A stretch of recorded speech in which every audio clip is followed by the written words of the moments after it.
ऊटी को लोग hill station का स्वर्ग कहते हैं। सुबह की रोशनी में ऊटी की हरियाली वादियाँ चमकती हैं।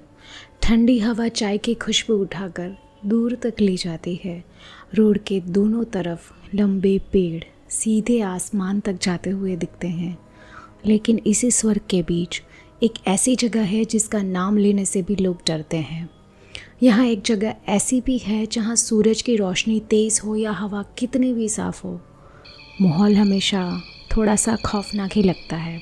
इसी खूबसूरती के बीच एक जंगल है जो दिन में भी अजीब सा अंधेरे पकड़े रहता है, जो दिन भर भी चुपचाप सांस लेता हुआ लगता है। बहुत कम लोग इसका नाम जानते हैं और जो जानते हैं वो भी बोलना पसंद नहीं करते। कभी यहाँ आदिवासी रहते थे, अपनी धरती, अपने पेड़, अपने देवता, सबके साथ। फिर एक रात कुछ ऐसा हुआ जो आज तक किसी को समझ नहीं आया। सुबह लोग देखने आए तो सारे आदिवासी गायब हो चुके थे। घर थे पर आदिवासी नहीं, बर्तन थे, अंगीठी की राख भी थी, दीवारों पर उनके निशान थे, बस इंसान ही गायब थे। और जंगल के बीच अचानक एक गहरा खड्डा दिखने लगा, इतना गहरा कि उसका अंत आज तक किसी ने नहीं देखा। लोग कहते हैं वो नीचे नहीं जाता, वो अंदर ले जाता है। कुछ लोग उसे पाताल लोक का दरवाज़ा बोलते हैं। जितना पास जाओ उतना ही अजीब हल्की आवाज़ें गूंजती हैं, डरावनी आवाज़ें, जैसे कोई नीचे से बुला रहा हो या हंस रहा हो। रात के बाद जो वहाँ चला जाता है वो फिर कभी वापस नज़र नहीं आता। कोई नहीं जानता असली राज क्या है। शायद भगवान जानते हैं या फिर शायद वो जंगल। रिया और उसके कजिन्स अंकित, आरती, मानसी और मिहिर पूरा दिन ऊटी में घूमते रहे। ऊटी की फेमस गरम चाय की खुशबू हवा में फैल रही थी, जिसने एक पल के लिए सबको वहीं रोक दिया था। शाम तक ऊटी उन्हें एक परफेक्ट स्वर्ग जैसा लग रहा था। इतना साफ और सुकून से भरा कि लग रहा था कि बस वक्त यहीं थम जाए। रात के लगभग 2 बजे सिर्फ बॉनफायर की आग जल रही थी। ठंड इतनी थी कि आग भी कमज़ोर लग रही थी। तभी रिसोर्ट के केयरटेकर काका आए। बोले, बेटा सारा जगह घूम लेना, बस इस साइड जो काला जंगल है वहाँ मत जाना। रिया ने सीधा पूछा, क्यों, ऐसा क्या है वहाँ? काका ने कहा, लोग बोलते हैं वहाँ पाताल लोक का दरवाज़ा है जो अचानक रातों रात वहाँ आ गया था और उसी दिन से सारे आदिवासी भी गायब हो गए थे।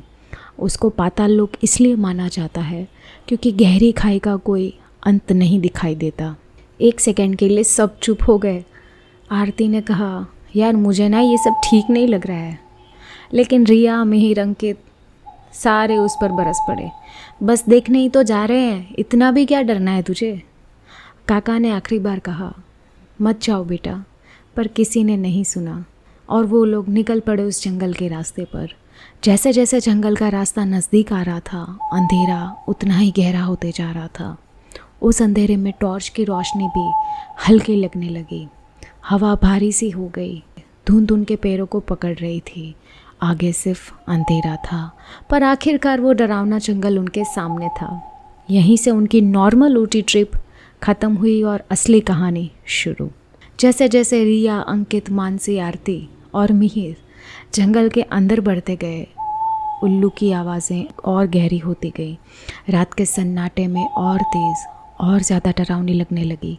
पहले थोड़े पेड़ थे, फिर जंगल इतना घना हो गया कि टॉर्च की लाइट भी छोटी लगने लगी। हवा ठंडी नहीं, भारी हो गई थी। अचानक रिया के पैर से कोई चीज़ टकराई। उन्होंने नीचे टॉर्च डाली तो मिट्टी के नीचे से आधे से ज़्यादा निगला हुआ कंकाल था। पास में फटे हुए चिपके हुए कपड़े थे। मानसी के मुंह से सीधा निकला, रिया हम वापस चलते हैं। पर पीछे देखा तो वो रास्ता ही गायब हो गया था जहाँ से वो लोग अंदर आए थे। आगे बढ़ते ही उन्हें लगने लगा कि कोई उनका पीछा कर रहा है। कभी किसी पेड़ के पीछे से लंबी सी परछाई दिख जाती। जब टॉर्च घुमाते तो वहाँ कुछ नहीं होता। एक पल पहले तक मिहिर आवाज़ दे रहा था, अगले पल वो अचानक से ही गायब हो गया। सब लोग मिहिर को ढूंढने लगे। मिहिर मिहिर चिल्लाने पर सिर्फ उनकी आवाज़ ही गूंज कर वापस आ रही थी। थोड़ी देर में आरती भी बीच में से ही गायब हो गई। अब सिर्फ रिया, अंकित और मानसी थे। तीनों कांप रहे थे। उन्होंने वापस मुड़ने की कोशिश की लेकिन हर जगह वही अंधेरा था, जैसे जंगल उन्हें घुमा रहा हो। तेज़ तेज़ चलकर जब वो आगे निकले तो अचानक ज़मीन ख़त्म हो गई और सामने एक बड़ा गहरा खड्डा था। नीचे कुछ भी दिखाई नहीं दे रहा था, सिर्फ काला अंधेरा। रिया ने कहा, ये वही खड्डा है ना जिसको लोग पाताल लोक बोलते हैं। नीचे से अजीब सी आवाज़ें भी आ रही थी, जैसे कोई बहुत नीचे से धीरे से बोल रहा हो, कोई रो रहा हो। अंकित ने कहा, अब प्रॉब्लम जंगल नहीं है, प्रॉब्लम ये है कि ये खड्डा हमें देख रहा है।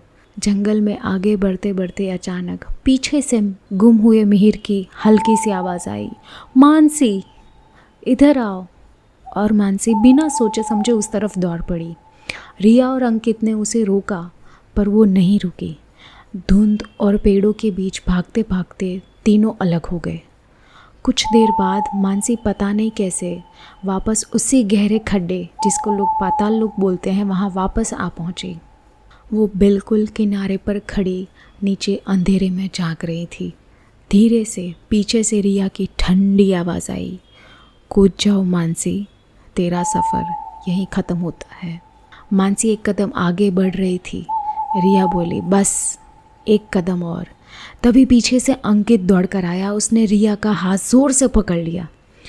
रुक जाओ रिया, मुझे सब समझ आ गया है। मिहिर और आरती कहाँ है? उनके गायब होने के पीछे तुम्हारा ही हाथ है।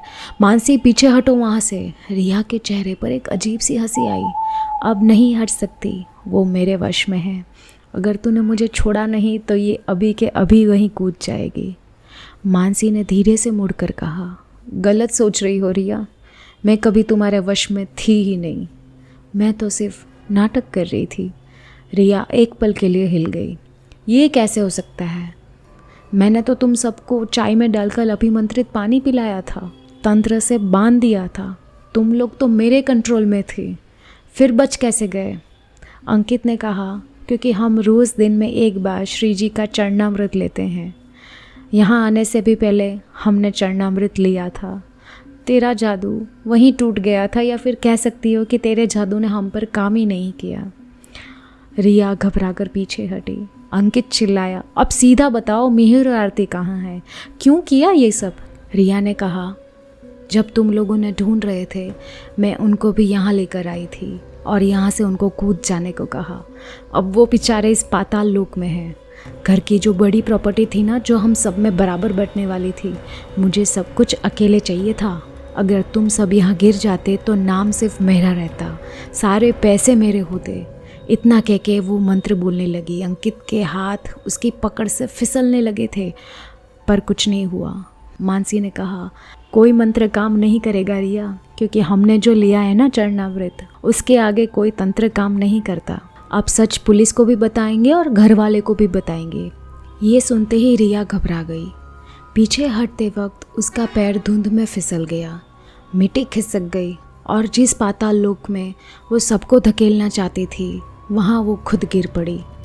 नीचे से एक अजीब सी गूंज उठी, फिर सब कुछ शांत हो गया और ऊटी का ये खूबसूरत सफ़र रिया के लिए सीधा अंतिम यात्रा बन गया। राजस्थान के नाथद्वार में जो श्रीनाथ जी का छोटा सा सफ़ेद प्रसाद मिलता है ना, उसे श्री जी का चरण रज या फिर चरणामृत कहते हैं। नानी कहा करती है, रोज़ सुबह नहा धोकर एक चुटकी चरण रज लेने से तन और मन शुद्ध रहता है। ये असल में उनके चरणों से जुड़ी हुई पवित्र मिट्टी होती है, जिसे नहा धोकर भक्तों को दिया जाता है। लोग मानते हैं कि एक चुटकी चरण रज शरीर को शुद्ध करती है, मन को हल्का करती है और बुरी नज़र या तंत्र मंत्र से बचाव का कवच बन जाती है। रिया गिर चुकी थी। ऊपर की दुनिया के लिए कहानी खत्म हो गई थी, लेकिन जंगल के लिए नहीं। वो गहरा खड्डा आज भी वहीं है, पत्थर की तरह चुप।